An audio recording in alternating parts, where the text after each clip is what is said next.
económico frente a esta crisis ministerial, lo primero que muchos quieren saber es qué va a pasar con lo anunciado por Pedro Cateriano en su discurso, ¿no? Dado hace ya 2 días, sobre todo los bonos solidarios que se habían anunciado y que son un alivio para tantas familias que hoy se encuentran desempleadas. Alfredo Torne, exministro de Economía, está con nosotros en la línea y también vía Skype. Ustedes lo pueden ver a través de la señal 10 de Movistar. Muy buenas tardes. Muchísimas gracias por estar con nosotros, señor Torne. Buenas tardes. Eso, ¿qué va a suceder? Buenas tardes, Mabel y Buenas Renato, tardes. y un gran saludo a tu audiencia. Gracias por invitarme. ¿Qué va a pasar, señor Torne, con estos anuncios, sobre todo aquellos que impactan directamente en el bolsillo de los peruanos? A ver, yo creo que los bonos deberían de quedar, no solamente eso, sino yo he sido de los que he planteado que debería de dar un mayor apoyo a las familias. Este fue un anuncio presidencial y hay que recordar que el anuncio presidencial después fue expandido o aclarado por el Premier. Entonces, yo esperaría que las líneas generales que planteó el presidente en su mensaje del 28 de julio queden independientemente de quién sea el Premier. Obviamente, el Premier le daría acento a ciertos sectores o ciertas políticas específicas, pero en general los bonos yo pienso que quedarían. En su intervención ante el Congreso, el ex premier Cateriano pareció circunscribir a la minería las posibilidades de recuperación de la economía peruana, cosa que ya hemos visto que no ha sido bien tomada por distintas bancadas. ¿Qué lugar debería tener la minería en el discurso del próximo primer ministro, ¿no? Que tal vez podría hacer alusión a la característica de diversidad que tiene el Perú y no centrarse únicamente en esa actividad que, siendo muy importante, también genera muchas reacciones sensibles? A ver, yo creo que la minería es uno de los muchos ejes que tiene nuestra economía. El Premier también habló, por ejemplo, del programa de inversiones, de las APPs, habló de la obra pública, muy importante, pero quizás debió poner un poco más énfasis en lo que realmente mueve la economía, que son nuestras pequeñas y medianas empresas, y que hoy día representan casi el 70% del total de la inversión privada.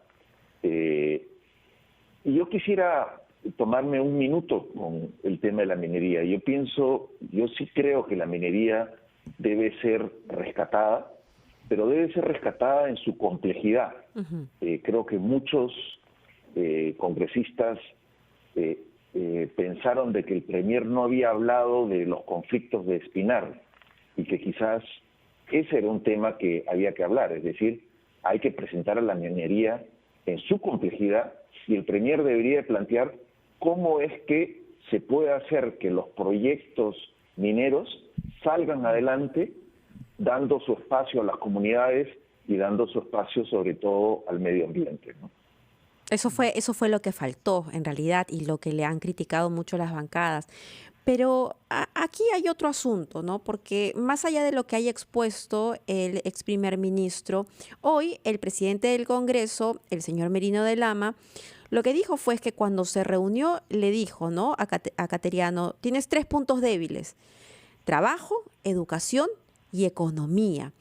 Como que las bancadas estaban señalando precisamente que esos probablemente tenían que ser los cambios, no sé si en un futuro inmediato, porque no estaban muy contentos. ¿Usted cree que debe haber deba refrescarse la cartera de economía? A ver, yo pienso que no es momento como para hacer cambios en los ministros. Cada cambio de los ministros nos retrocede, yo diría, 2, 3 meses. Entonces, si hoy día empezamos a modificar los ministros, por ejemplo, en el caso de la ministra Alba de Economía, pues el siguiente que venga, por más bueno que sea, pues le va a demorar 2, 3 meses en agarrar un poco de ritmo. Y estamos contra el tiempo. Y estamos contra el tiempo.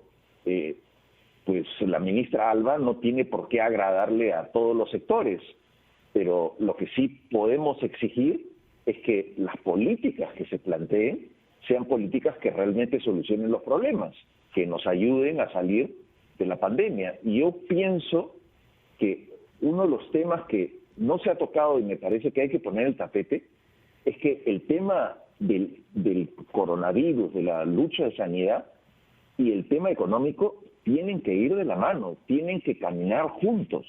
Si no caminan juntos, no vamos a salir de esta, porque los dos tenemos que avanzar en la misma dirección. Y me parece que ese es algo que yo extrañé del discurso y que quizás el siguiente premier, sí, debería de enfrentar con un poquito más de claridad, ¿no? Claro, porque si no se controla la pandemia, no vamos a poder hablar de una reactivación del país. Es más, estamos hablando de nuevamente cuarentenas generales. Bueno, yo pienso que eso es lo que hay que evitar. Lo que hay que evitar es volver a la cuarentena general. Y hemos visto los números de abril, hemos visto los números de desempleo. Tenemos todavía más de 1.300.000 desempleados solamente en Lima metropolitana, y no conocemos los datos del resto del país porque no nos los ha presentado el INEI, ¿no? Pero sabemos que son horrorosos. Pero ahora es un peligro también caer en esa dicotomía de vida o economía, ¿no? Que también en el discurso de algunos parece cobrar sentido, pero que no es tan así. Es decir, porque hay gente que dice hay que defender la vida y eso implicaría, en esa lógica, hacer una cuarentena, ¿no? Y quitar algunas de las flexibilidades económicas que se han dado. Y para otros la situación es la inversa, pero no hay que ser tampoco tan radicales. Es que, a ver, nuestra responsabilidad o la responsabilidad del funcionario público es atar las dos cosas. Es no llegar a que el individuo, el informal, el vulnerable, tenga que decidir entre salir a buscar comida o infectarse con el virus. O sea, claro, esa es una situación bastante dramática y nosotros deberíamos de evitar que esa sea el dilema del habitante del Perú. O sea, nosotros deberíamos de pensar que la persona, si está en cuarentena, debería de tener recursos del Estado para permitirle estar en cuarentena. Y si no está en cuarentena, que pueda ir a su trabajo sabiendo de que con no mínimas se va a condiciones infectar por el virus. ¿No? Entonces, es nuestra responsabilidad. En esa línea, entonces, podríamos seguir con las cuarentenas focalizadas, pero con bonos que lleguen también de manera focalizada a esos lugares para que la gente pueda mantenerse en casa, no preocuparse, y de esa manera también contenemos el virus en esas regiones, en esas provincias. Es que hay tantas cosas que se deberían de hacer y que no hemos hecho. Por ejemplo, una experiencia que yo estaba leyendo unos estudios de Europa y que veíamos en ciertos sectores en Alemania, por ejemplo, ¿por qué Alemania ha llegado a índices de movilidad o de actividad económica de cerca del 85% y el famoso R, es decir, el ratio de contaminación, no ha subido más de 1?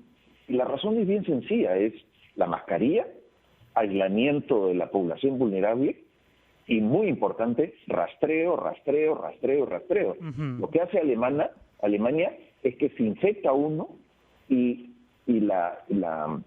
obviamente tienen un sistema de salud mucho mejor que el nuestro, pero investigan con quién se contactó esa persona y hasta dónde llegó esa expansión del virus. Y eso es algo que nosotros deberíamos de hacer. No sé, deberíamos de repente contratar los satélites de Google y ayudarnos a hacer un trabajo de inteligencia muchísimo más fino, ¿no? Muchísimas gracias, señor Torne, por estar con nosotros y compartir con el programa y la audiencia sus puntos de vista sobre las implicancias económicas de toda esta crisis. Muchas gracias. Muchas gracias. Felicidades por su programa. Muchas gracias. Muchas gracias.